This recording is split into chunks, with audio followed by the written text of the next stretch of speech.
Minister pays a visit to Grand Bahama. COVID stronghold on the top sector continues, and another marked increase in infection cases. Good morning, everyone. I'm Akush Lapinder, and this is your morning edition. Thanks for joining us. For the first time in months, Prime Minister, the Most Honorable Dr. Hubert Minnis, will spend some time in Grand Bahama, where he's expected to hold a press conference. What will be said at this time is uncertain, but Grand Bahama has been under the gun with its fair share of COVID cases in the face of still reeling from Hurricane Dorian's destruction. Now, that press conference will take place at 2:30 this afternoon. Meantime, 8 months into the COVID-19 pandemic, and the impact has been brutal. No sector has been unscathed. Among those high on the list, the country's top industry, tourism. Giving the country an update on where things stand in that regard is the man responsible, the Honorable Dionisio Diagler.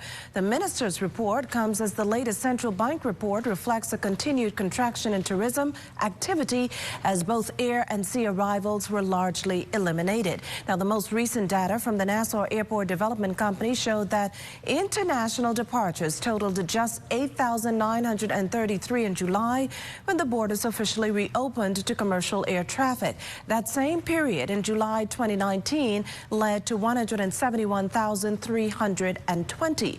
You can catch both the Prime Minister's press conference as well as the Tourism Minister's national address right here on the ZNS News Network. Well, a look at local COVID cases show they're nearing the 2,550 mark. This following an additional 40 confirmed cases, coupled with 2 additional deaths and another under investigation. New Providence still the leading hotspot for the virus, having picked up another 39 cases within the last 24 hours.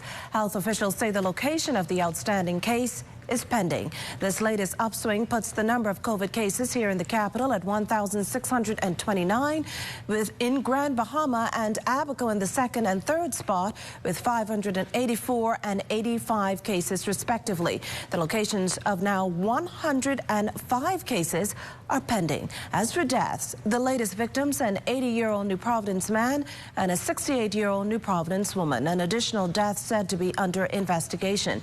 This as hospitalized cases have dropped from 83 to 75 cases. Now, to get a better idea of the impact COVID has had on the healthcare system, Lloyd Allen spoke with Deputy Chief Medical Officer Dr. DeLon Brennan this morning. Here's what he shared with us.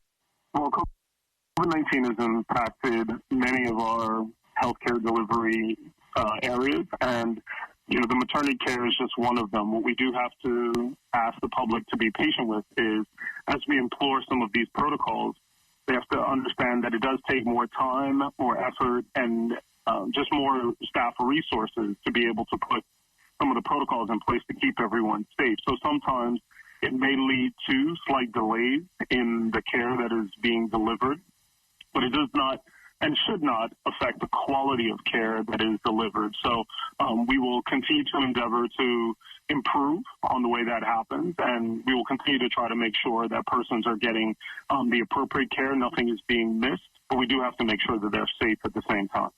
And one need only refer to the dashboard, which shows continued rise in deaths, hospitalized cases, and the overall active cases. What remains a greater concern at this time for members of the COVID-19 task force, as we were told that observations would continue? So currently, it is a concern that we are still seeing, a growing number of persons who are being hospitalized and those who are the illest. And unfortunately, we are having some untimely deaths as well. But that's a part of what happens when you have surges in cases at the levels that we are currently having them, or that we had them during the past month or so. So, it remains a concern for us. We need to make sure that the public is aware that our protocols still remain in place, that, persons, as we begin to move about in society, that persons continue to observe the measures such as hand washing, remaining socially distant, staying home when you can, not going into work or into public places and places when you're ill, and of course wearing your mask at all times, because those are things that are going to protect us. I don't think we are going to see this completely disappear in the near future. It is going to be with us for a while. So we are going to have to take those measures, take them seriously, and then when an incident happens or growth happens, then we may have to return to or implement restricted measures in order to help put a curb to the rise in cases. San Salvador and Rum Key can count themselves among the few virgin communities having remained COVID-free up to this point, and residents of both islands are hoping it stays that way by promoting the necessary protocols and encouraging all not to let their guards down. Here's Administrator Earl Campbell with prevention efforts. I must give credit to the foreign government departments, customs, immigration, health, tourism, and the police for their due diligence. More importantly, to the people of both islands for passing information to the relevant authorities whenever residents went contrary or they would have seen something out of the ordinary. I must say, for making my rounds on both islands, I have noticed that signs were erected in both the public and private sectors, encouraging persons to social distance and to also wear their face masks. I have also noticed that there were hand sanitizers at the entrances of all of these business establishments.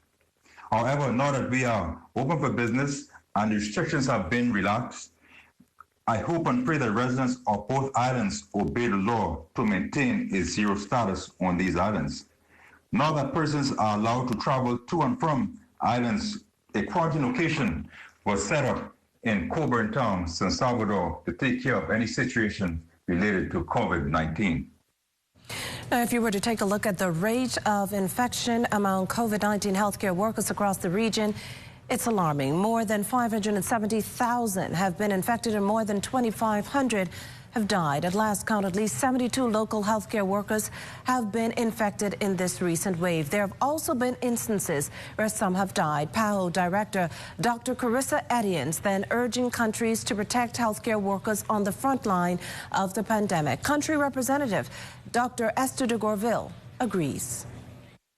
And the Bahamas and its national authorities have been extremely responsible in ensuring the availability of personal protective equipment for use in the healthcare settings. And healthcare workers are required to choose the types of PPE that are relevant to the work with the patient, so that if they're performing procedures that generate aerosols, for example, they would use particular types of masks and gloves and so on, and to protect themselves from infection.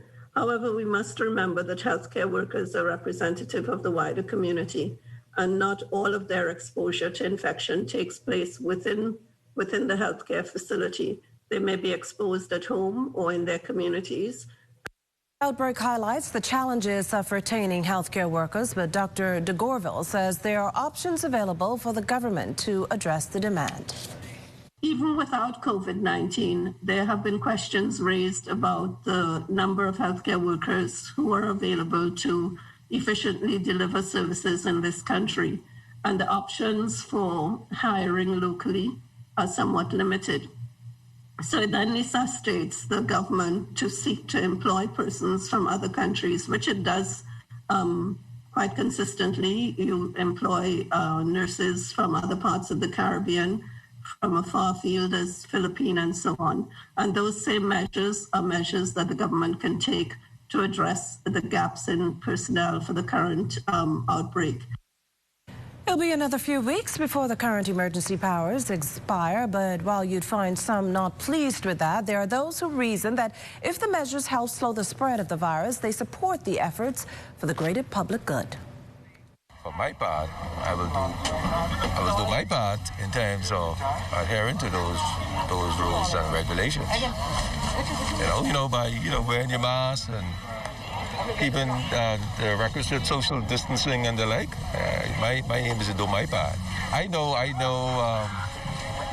lot of talk about disenfranchising of your social liberties and all of that, but that's one of the things you just have to deal with. Hopefully, at the end of the day, we'll be able. The figures I will say would hopefully go down, and we'll get back to some degree of normalcy. They should lock us down, because in order for this thing to really, really just vanish away, we as Bahamians, we love to and these health fun, and we love to move around. But in order to get our attention, I think we should lock down, you know, just to prevent the disease from spreading. These residents say they have been doing their part to stay safe during the outbreak by wearing face masks, sanitizing, and practicing social distancing, and urge others to continue doing the same.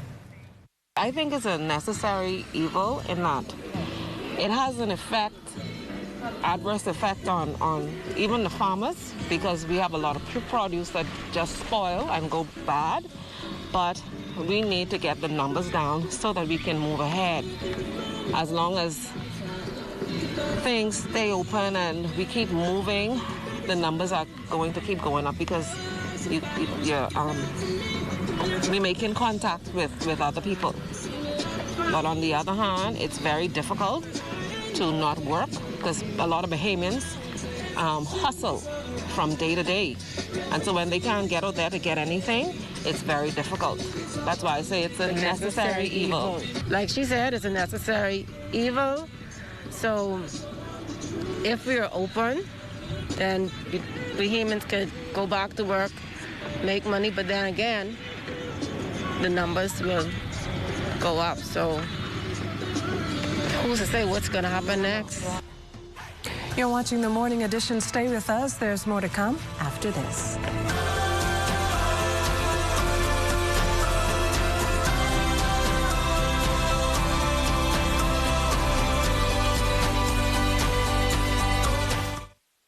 What I love most about working for the Bahamas tonight is that we don't only focus on New Providence. We cover the entire Bahamas. We have a team here in the Northern Bahamas that is ready to bring you the stories, the people, and the news that matter to you.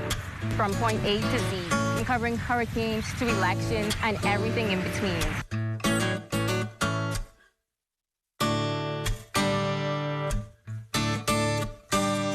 Hi, I'm Dr. Pinder.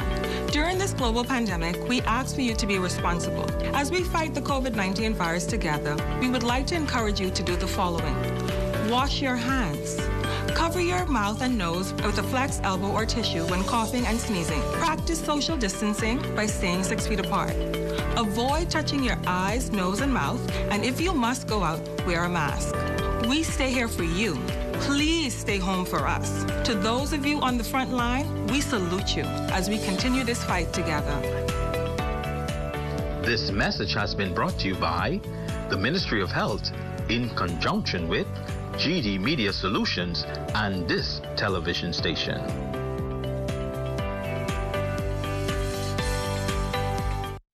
Hey, have you heard? ZNS is everywhere you are when you download the new ZNS app. Whether you're on the move or just kicking back. Miss something on the news? It's there. Want to keep up with a live update? It's there. Or just want to listen to your favorite station? It's there too. Download the app now from the App Store and Google Play Store.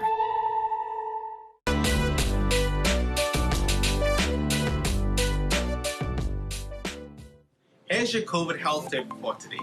To reduce your risk of COVID-19, it's important that you wear your face mask the right way.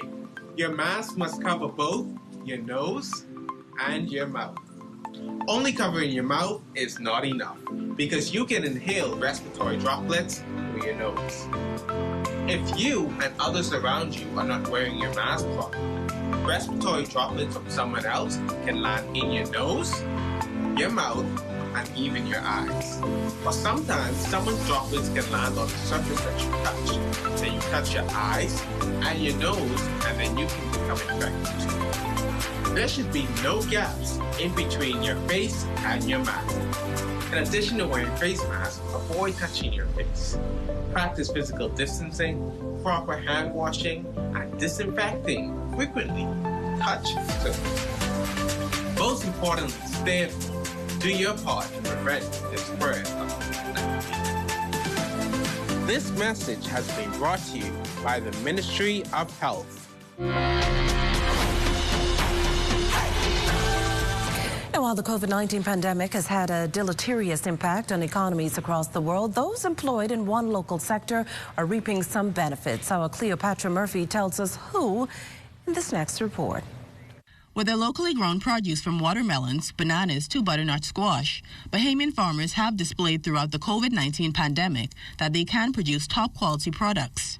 Many of those farmers have had the opportunity to sell those goods to the public at the Gladstone Road Farmers Market. While COVID-19 has dealt a major blow to the country's wider economy, the local farming industry is one aspect of the economy that has experienced a boost. Farmer Shannon Miller Fountain can attest. We've been selling a whole lot to the food stores and to the local vendors that comes here. And I must say that we do appreciate that, and we want to encourage a lot of the locals to come and buy Bahamian, because that's the best way to go. And we don't know how this pandemic thing is, what's going to be the end result of it. So we need to encourage Bahamians to just buy Bahamian. And let's keep it here at home. Bahama Island Farms was also at the farmers market selling locally grown produce from that farm and other local producers. Along with an array of fresh fruit and vegetables, the farm showcased its honey and wine. Representative Onisha Adderley says the farming community is thankful for the increase in sales the COVID-19 pandemic has spurred. So it's definitely been overwhelming sometimes, but then we're so blessed and so grateful for the opportunities to actually showcase our Bahamian talents and the fact that we could actually produce and grow our own food, so we don't have to look for stateside or any other country for assistance. So we're actually able to hold our own. While selling their fresh fruits and vegetables, representatives of Edgar's Farm, that has also seen an increase in sales, say they have been adding value to what they grow and their drinks have been particularly popular. From the produce that we have, we produce natural juices, and we cook gourmet foods from the produce that we have. Most popular is the soursop and the tamarind. Farmer Carolyn Humes, who grows everything from string beans to green peas and cucumbers, says aside from the economic boost of purchasing locally grown produce that more Bahamians are now choosing to buy, there is another clear benefit. It's much healthier, and the old people would say you live longer if you buy the natural stuff. For some local residents, the benefits of the fresh farm-to-table experience is just what they want. It's nothing like trying native plants, native fruits, and so we decided to come down and buy native, because it's always good to buy organic food, you know? No herbicide, no pesticide in it. I support people patronizing locally grown produce. So I came here to get some produce myself. So it's all about eating healthy as well, you know. Cleopatra Murphy, ZNS Network News. Well, we turn our attention now to an example of how advancements in technology have been key to communicating during the pandemic. While these students have had their game and love of basketball sidelined, as Carla Palmer reports, they came together nonetheless. 12-year-old Damian Bryce was eager to show off his basketball skills and eventually become a part of St. Augustine's College Big Red Machine once school was reopened this new academic year. I just find that I have a passion in it. I want to be a professional basketball player. I just like the way they play the game. The decision by school officials, however, to go virtual will result in Damian having to wait a while longer to show off the moves he has perfected since the 4th grade at Temple Christian Pre- and Elementary School as part of the Suns basketball team there. I've been finding online classes. I've been practicing outside with my ball handling and just studying the books for soccer. Academically inclined as well, Damian's former classmate and basketball teammate of both Temple Christian Suns and Extreme Athletics basketball camp, Keishan Monroe, finds herself in the same situation. Both have been practicing their skills at every chance possible at home since schools closed in March because of the COVID-19 pandemic. Keishan is on her way to Temple Christian High. How are you feeling about that you won't be able to go back to school for the rest of the year? Sad. Well, it has affected me because I can't really communicate with my friends face-to-face. I can't really have a full workout with my coach and my teammates. It's important to continue practicing because I still want to be the best. I don't want to fall back. I want to keep going. Because of the pandemic, the children were also unable to participate in the Extreme Athletics basketball camp this past summer, an event both of them have never physically missed in 7 consecutive years. So Coach Demerit utilized his technological skills and took the camp to them using his yard as a backdrop. Been doing a virtual training, sending out videos, sending out just doing one-on-one sessions with them on the virtual platform with the kids. Whoever came on, and we just worked. I don't want them to get too complacent and too laid back in terms of not putting in any work, and I just want them to continue working on their own, because that's what we have to do now, work on their own and to develop their skills through any means necessary. For the morning edition, I'm Carla Palmer. As expected, come October, tablets and laptops will replace the traditional school supplies as students start the new semester on a virtual platform. For some, it'll take some getting used to. However, for those children on the island of Abaco, the school year will come with a more unique challenge. With repairs to hurricane-damaged schools ongoing and often uncertain internet connection, the question of the effectiveness of virtual learning remains up in the air. However, North Abaco Administrator Therese Boudelang says some notable progress has been made. Schools will be open in Abaco on a virtual platform initially. I know that that is moving along. We see tremendous progress in repair efforts to the school, in particular the schools in Central Abaco. North Abaco is further along, but we see tremendous progress at schools like Patrick Bethel High and Central Abaco Primary, as well in the private sector. And so one or two of the private schools will be ready to go in the new school year. And so with a virtual platform, it allows additional time for the school's physical premises to be made ready. Boudelang adding that district officials are increasing efforts to ensure students have the accessibility to learn virtually. We're hoping that parents are doing what they could to prepare the children to get the necessary technology, and we also are doing our part, for example, in remote areas like Grand Key, to see how best we can make sure the internet system is up and running for them, for the children. And so it's a long way to go, but community by community, we have to do our part to make sure that the children are made ready for the new school year. Your live weather report when the morning edition returns.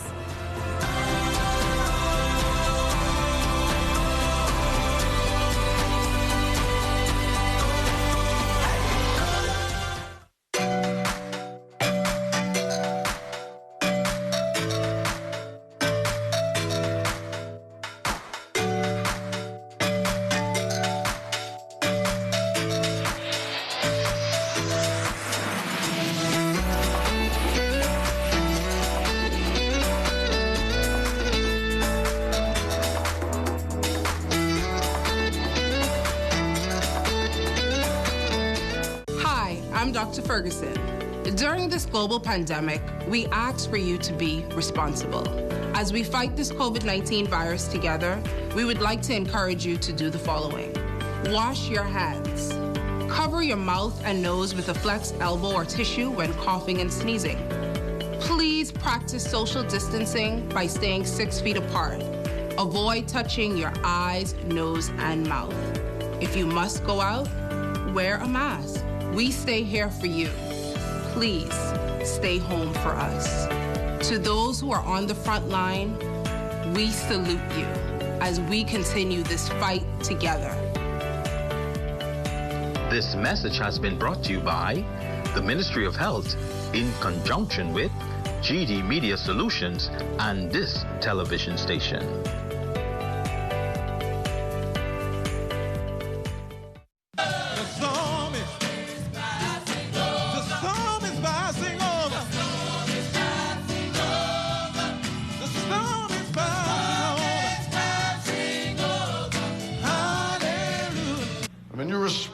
To the word of God, and you begin to speak the word of God, and you begin to live the word of God, and you begin to act out on the word of God, you will find that there will be a transformed life. And when there is a transformed life, there will be a transformed home. And when there's a transformed home, there'll be a transformed church. And when there's a transformed church, there'll be a transformed community. I'm telling you, you have to respond to the word.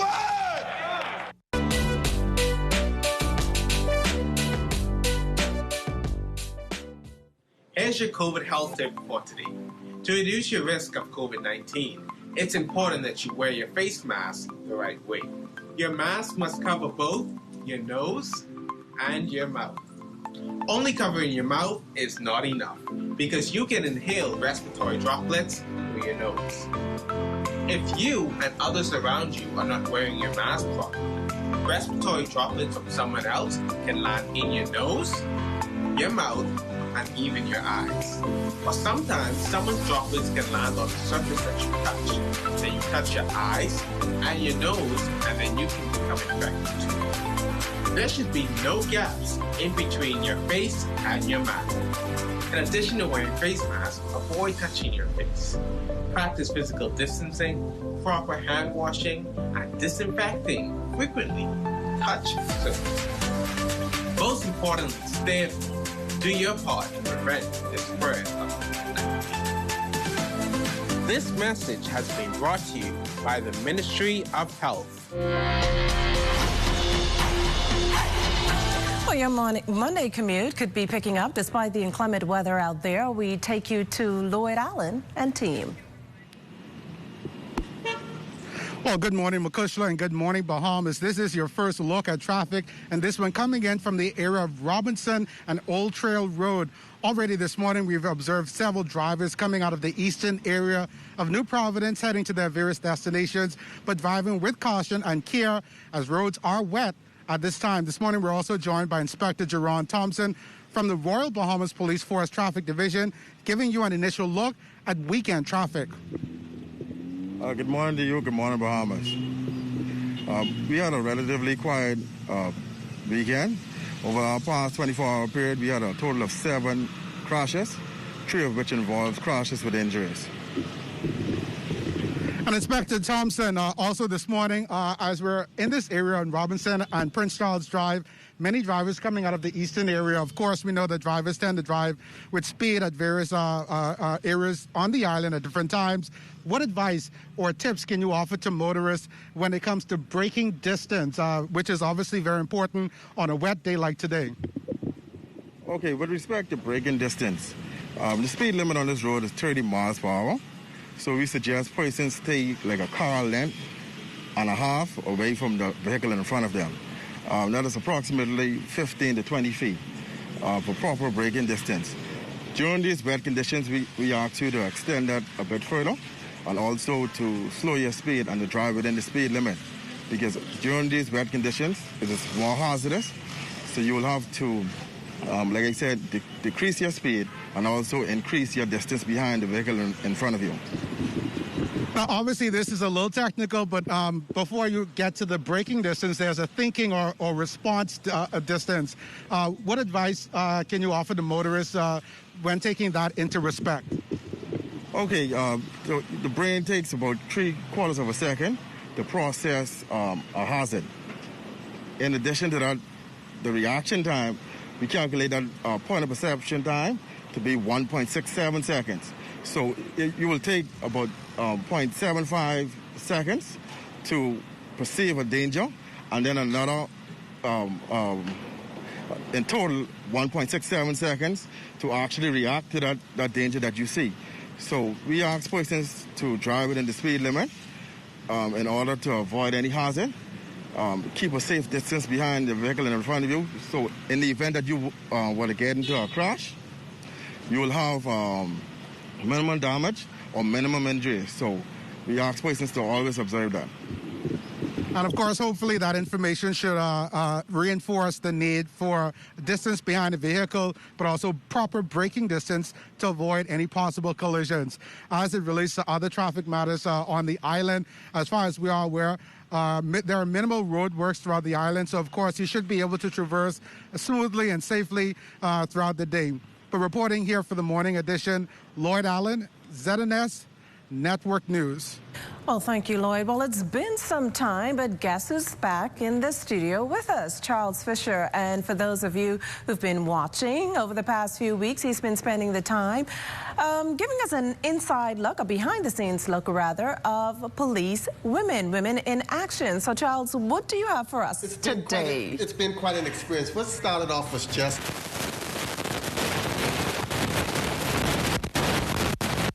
tourism office down there at the Central Police Station at the downtown.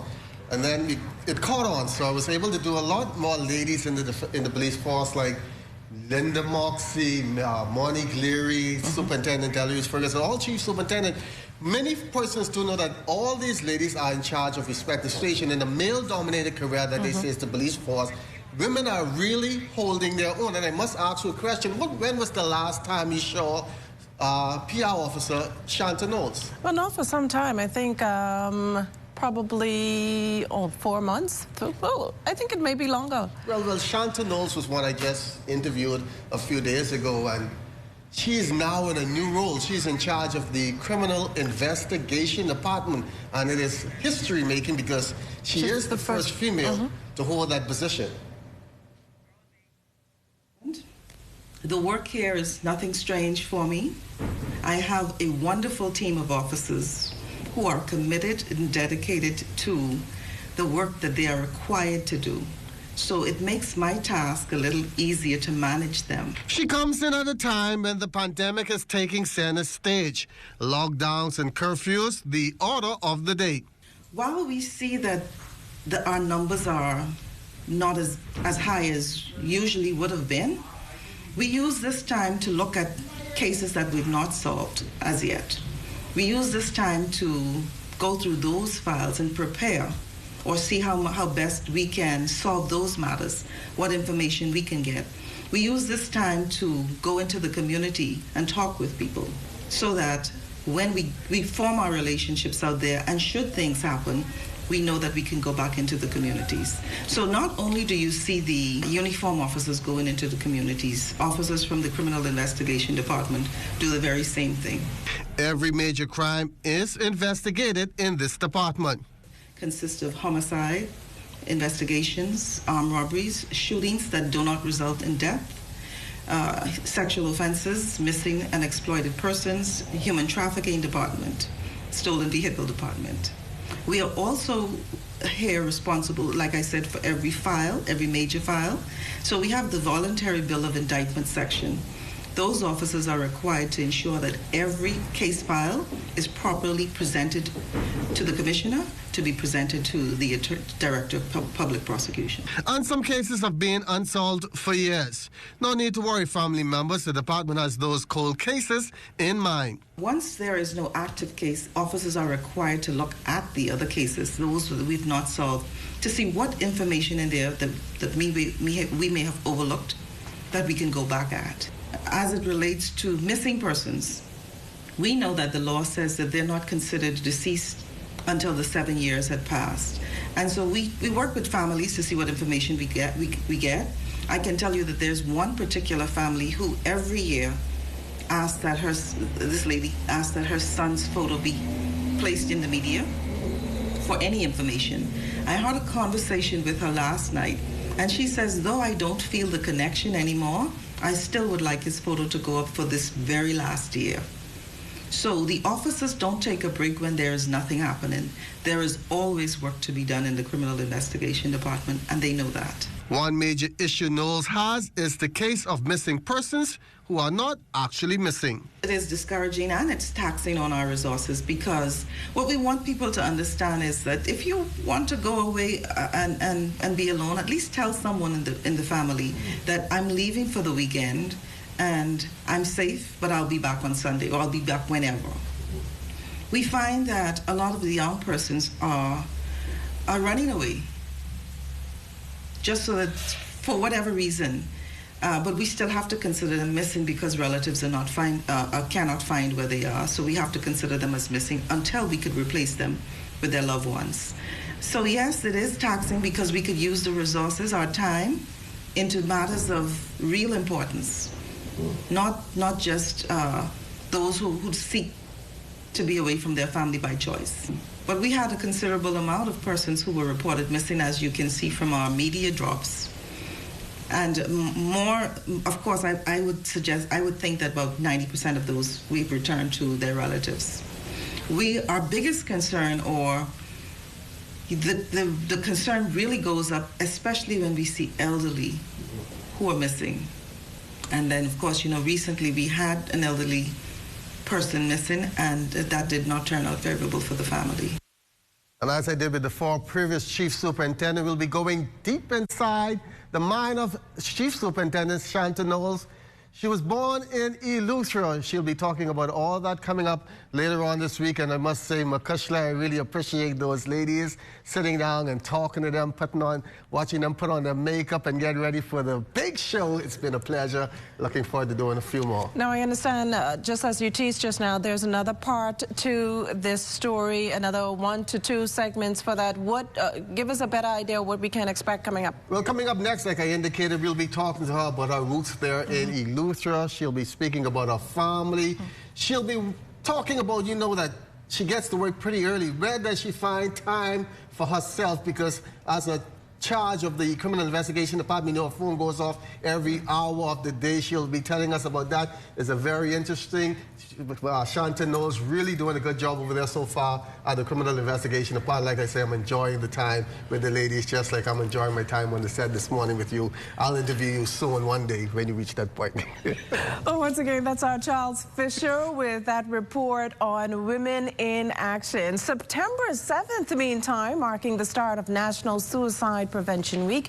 This fresh on the heels of a teen recently taking his life in Grand Bahama and an attempted suicide in New Providence this past Friday.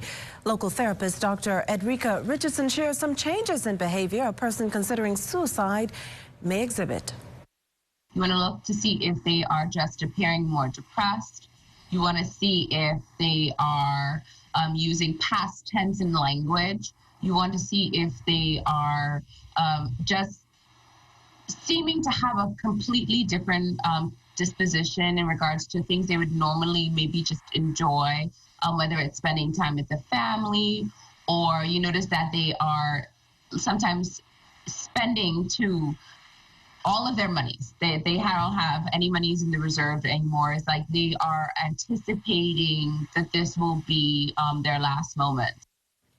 Other sides may be talking about hopelessness. The local suicide hotline is 322-2763. And Dr. E, as she's known in the business, encourages people to reach out to professionals for help.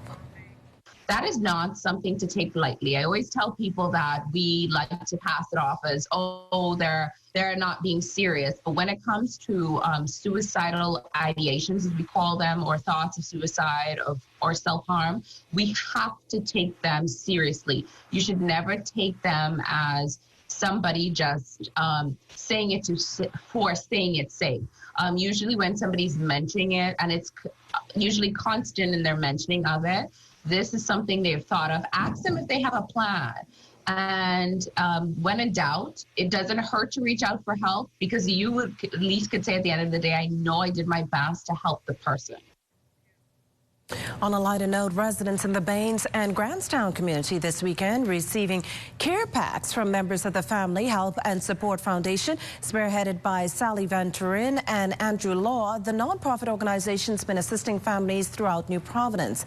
22 volunteers, some employees of Wildflowers, along with members of the Defense Force, drove through the over-the-hill community and distributed more than 150 grocery bags to families in that area. Coordinator of the event, Casimir Alice, says the demand is great. Most of the times you hear groceries, you know, they're looking for groceries, water, stuff for the kids and so forth. But we don't just do groceries. We also do kids' toys.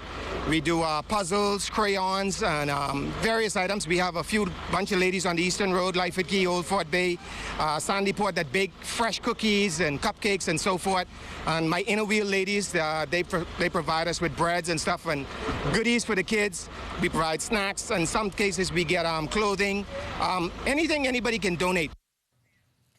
Meantime, residents in the Robinson Road area were treated to a traditional Sunday dinner courtesy of the Democratic National Alliance. It's one of the many community outreach initiatives the party's organized in recent weeks. With the help of corporate sponsors, organizers prepared hot meals to feed over 500 people. DNA leader Arinthia Komalafe says it's all about doing their part to ease the public's burden as Bahamians try to make it through this difficult time. This is really just an extension of our community outreach program that we continue to do, even with our limited resources. but we understand the challenges that the average Bahamian is facing today, the inability to be able to just put a basic meal on the table. But also, too, we just want to be able to give families a relief, because today what the community will be able to get is a treat of either fish or chicken or shrimp. And it's a move away from what we've been all accustomed to over the last couple of months, which is your tuna and rice and your corned beef and rice, you know, having the same thing over and over again. And being island people and loving our seafood, we thought it would be a nice treat to give these meals out to the community. Well, coming up, more Dorian survivors who are sharing their experiences with us when the morning edition returns.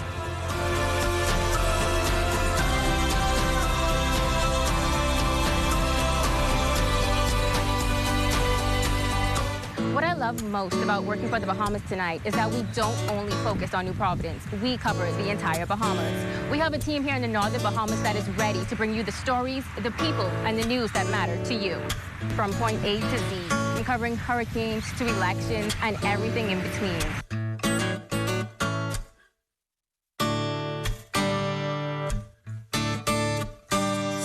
The Ministry of Health wishes to advise members of the public that prevention is key during this flu season. Practicing good cough hygiene can make the difference between you and your loved ones getting the flu or spreading the influenza virus. Good cough hygiene habits include covering your mouth and nose with a tissue when coughing or sneezing, and proper disposal of the tissue in a trash bin. Coughing or sneezing into your upper sleeve near your inner elbow and not your hands when a tissue is not available. Avoiding the use of handkerchiefs and towels as they hold germs, becoming a nest for the virus. And frequently washing your hands with soap and water, which is listed as one of the most important steps you can take to avoid getting sick and passing the virus on to others. If you have any questions about how to practice good cough hygiene to avoid catching or spreading the flu, contact your nearest community clinic or the Health Education Division at the Ministry of Health. This message is brought to you by the Ministry of Health in partnership with the Public Hospitals Authority. Hi, I'm Dr. Pinder. During this global pandemic, we ask for you to be responsible. As we fight the COVID-19 virus together, we would like to encourage you to do the following. Wash your hands. Cover your mouth and nose with a flex elbow or tissue when coughing and sneezing. Practice social distancing by staying 6 feet apart. Avoid touching your eyes, nose, and mouth, and if you must go out, wear a mask. We stay here for you. Please stay home for us. To those of you on the front line, we salute you as we continue this fight together. This message has been brought to you by the Ministry of Health in conjunction with GD Media Solutions and this television station.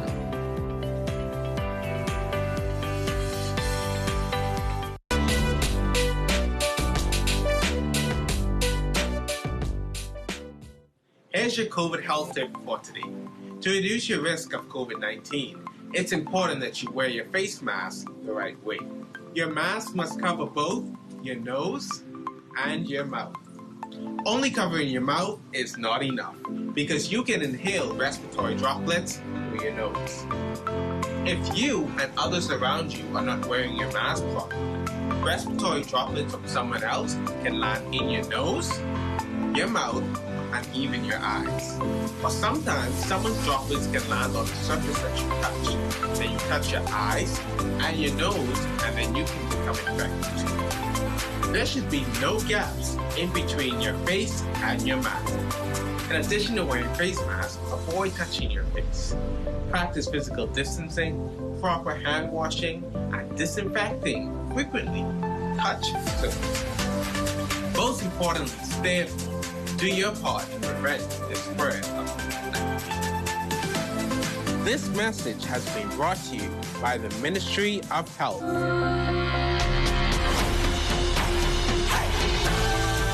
It's been a year since Hurricane Dorian tore apart the lives of many Abaconians. Today, many of them have relocated to other parts of the country and are trying to rebuild. But the memory lingers.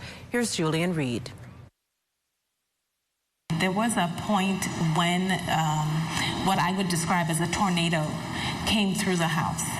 And when the tornado came through and split the house virtually in half, I said to Liam, I said, you know, we got to pray because this isn't looking good. This isn't a regular storm. And he's like, no, Mom, we got to get in the closet. And so we went into the closet, and at that point, I was beyond frightened. Cara Butler White had every reason to fear the wrath of Hurricane Dorian. A lovely home on the hill in Marsh Harbor, which was perched on stilts, had been sliced in half and leveled. She was in the house with her then 10-year-old son Liam when she knew it was time to do what she was taught: pray. But where she held on to her faith, her son took action and led his mom to safety in one of the house's closets. I am grateful. If I had to go through another storm, I would want it to be with him. Because believe it or not, he was the calm and I was the frantic. And he was like, no, Mom, we're gonna wait for the eye of the storm. You gotta be patient. Once that comes, then we can move. We asked Liam what he was thinking when he urged his mother to seek shelter in the closet. I have to protect the life of my mother.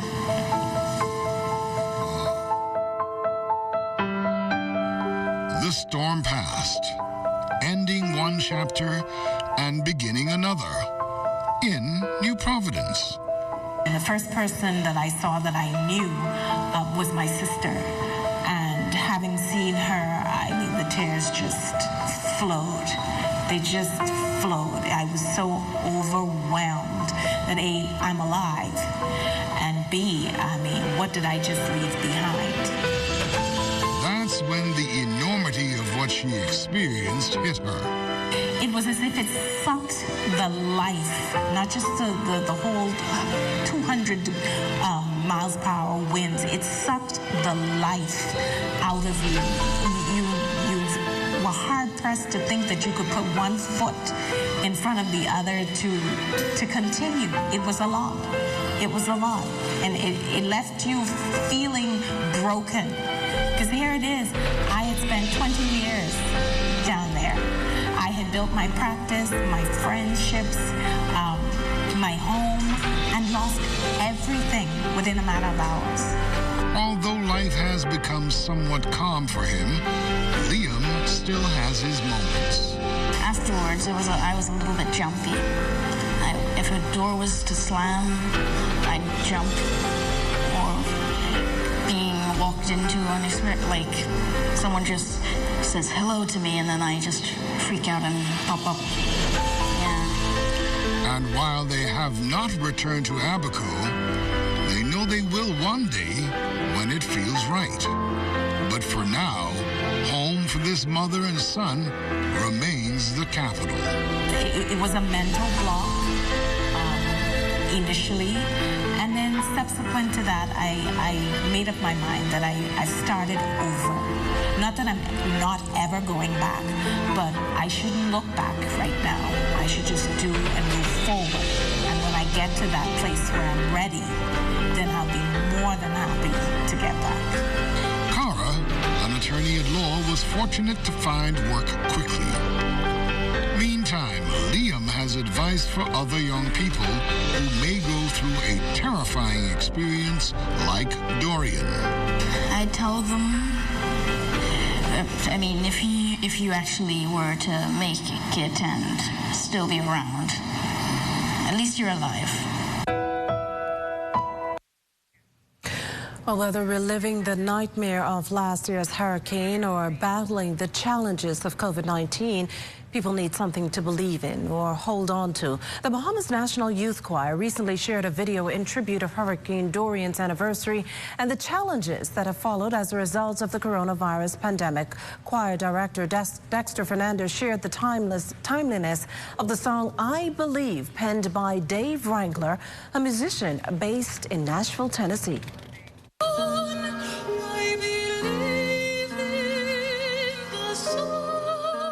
At this point now, when people are at their all-time low, looking back over the pandemic and also the Hurricane Dorian, I wanted to express that hope and love still prevail. Producing it took me almost a month. As you know, we're no longer in physical locations, and so I had to give the music to a wonderful soprano for her to learn the piece. It's been a year since Hurricane Dorian decimated portions of Abaco and Grand Bahama, where the rebuilding effort continues. As for COVID-19, more than 50 people have lost their lives to the disease, and there are more than 2,500 confirmed cases. Working virtually was how Fernandez says he pulled off the project. In addition to soloist Tonique Brown, there was another member on the team. And then, of course, I worked with a young violinist, Cameron Pratt, who was self-taught. And so I went to the piano, played it on a Zoom and WhatsApp messages, and we were able to collaborate and bring that, which you saw as the final product, to life. The video was shot inside Trinity Methodist Church, where Fernando reveals one portion was previously damaged in a hurricane and rebuilt, with one section of the roof resembling a boat.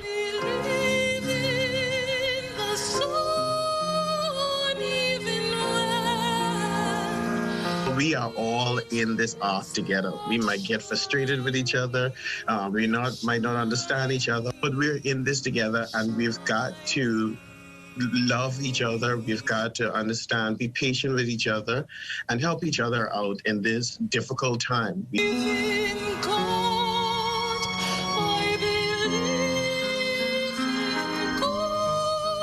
Jiminita Swain, ZNS Network News. Your weather forecast is up next.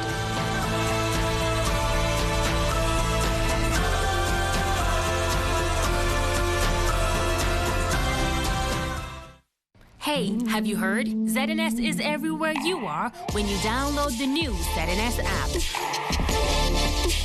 Whether you're on the move or just kicking back. Miss something on the news? It's there.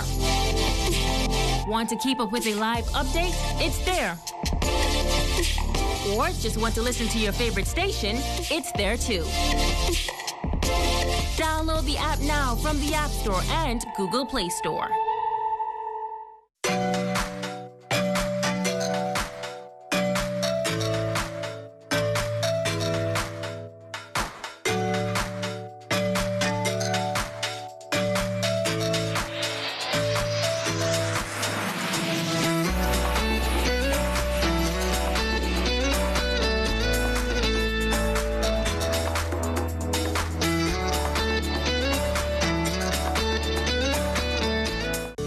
I'm Dr. Ferguson. During this global pandemic, we ask for you to be responsible. As we fight this COVID-19 virus together, we would like to encourage you to do the following. Wash your hands. Cover your mouth and nose with a flexed elbow or tissue when coughing and sneezing. Please practice social distancing by staying 6 feet apart. Avoid touching your eyes, nose, and mouth. If you must go out, wear a mask. We stay here for you. Please stay home for us. To those who are on the front line, we salute you as we continue this fight together. This message has been brought to you by the Ministry of Health in conjunction with GD Media Solutions and this television station.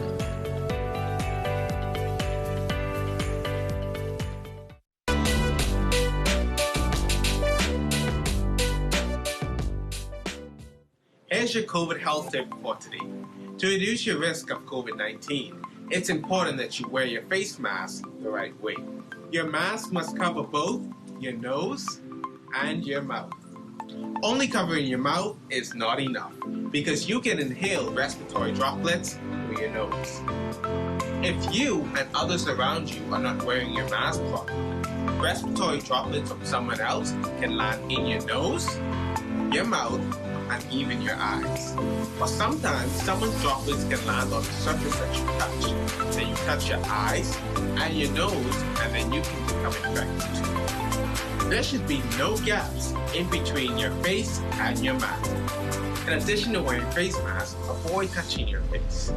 Practice physical distancing, proper hand washing, and disinfecting frequently. Touch surfaces. Most importantly, stay at home. Do your part to prevent the spread of COVID-19. This message has been brought to you by the Ministry of Health. It is important to take precautions to reduce your risk of getting infected with COVID-19, even when you go to the grocery store. Practice physical distancing that is 6 feet apart from others. While you wait in line to enter the store, one person per household needs to go. Use wipes to disinfect the cart or basket handle that you select. Avoid touching your face, unnecessary items, and surfaces. Try to touch only what you are buying. So carry a grocery list to help you move along quickly. Do not forget to wear a cloth mask while you do your shopping and carry hand sanitizer with you. Practice physical distancing that is 6 feet apart from others as you shop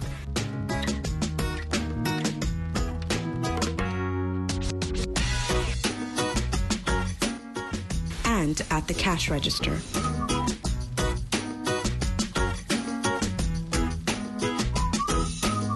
Spend as little time as possible in the store and get enough groceries to last you for a while. Once your groceries are packed and loaded, use hand sanitizer and rub your hands together until they are completely dry. When you come home from the grocery store, take off your shoes at the door and put all of your grocery bags in one area. Disinfect your grocery bags. Rinse produce and wipe down cans and packages with soap and water before you put them away. Wash your hands thoroughly for 20 seconds when you are done. Wash your clothes and your reusable grocery bags. This message has been brought to you by the Ministry of Health in conjunction with the Broadcasting Corporation of the Bahamas. This weather report is sponsored by Bank of the Bahamas, the bank of solutions.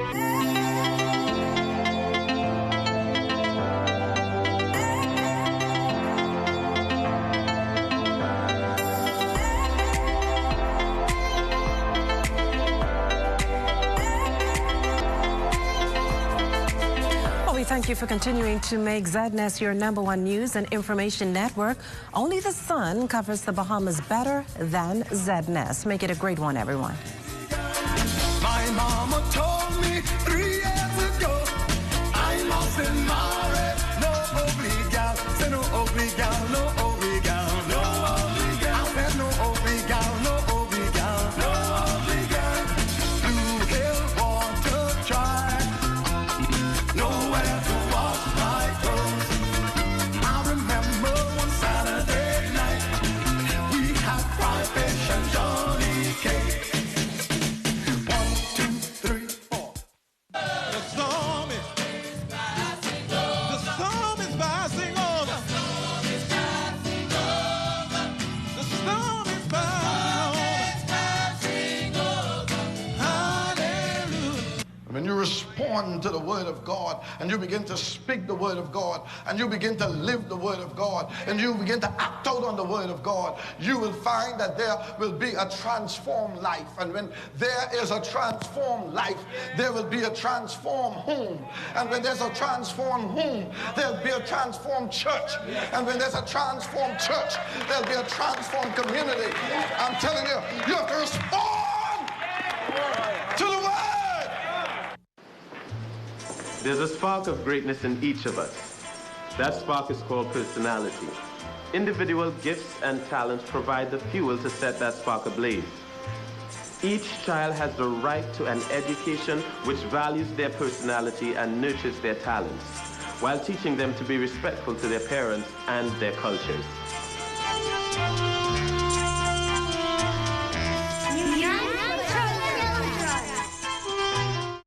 Nature-based tourism supplies almost $50 million in revenue for Androsians every year.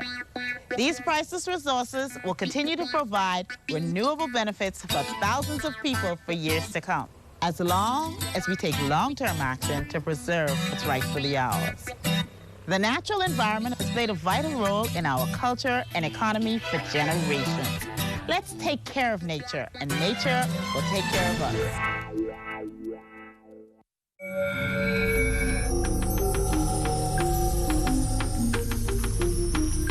watching the ZNS Network, the People's Station.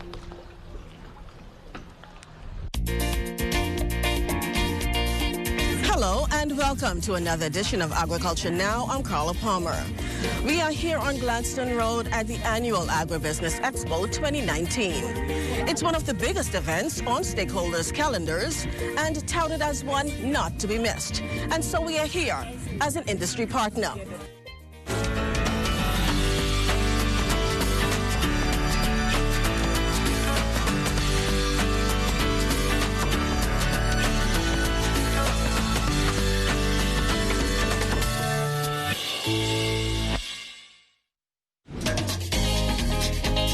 Locally grown produce of fresh fruits and vegetables, preservatives, authentically made arts and crafts, livestock, and much more are showcased at the Agribusiness Expo each year.